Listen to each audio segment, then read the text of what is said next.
জুমার দিনে আমি 3টা আমলকে বেশি গুরুত্ব দেই। 1 নাম্বার হচ্ছে সূরাতুল কাহফ, যেটা আপনাকে মাসিহুদ দাজ্জাল থেকে বাঁচাবে। 2 নাম্বার বেশি থেকে বেশি দরুদ পড়া, এই দিন দরুদ পেশ করা হয় নবী সাল্লাল্লাহু আলাইহি ওয়াসাল্লামের কাছে। আর 3 নাম্বার এটা যেটা আপনাদেরকে শেয়ার করছি, সেটা হলো আল্লাহ রাসূল সাল্লাল্লাহু আলাইহি ওয়াসাল্লাম বলেছেন, কেউ যদি জুমার দিনে সকাল সকাল গোসল করে,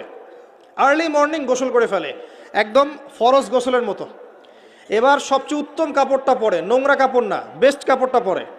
আতর খুশবু ব্যবহার করে, সুগন্ধি ইউজ করে, সুগন্ধি ব্যবহার করে সে সকাল সকাল পায়ে হেঁটে মসজিদে যায়, বাহনে চড়ে নয়, পায়ে হেঁটে মসজিদে গিয়ে ইমাম বয়ান খুতবা শুরু করার আগেই মসজিদে চলে গেছে, ইমামের কাছাকাছি বসে, কাউকে কষ্ট দেয় না, ইমাম খুতবা দিচ্ছে সে চুপচাপ শুনছে, কাউকে কষ্ট দেয় না, এমনকি পাশে কেউ কথা বলে তাকে এতটুকু বলে না, চুপ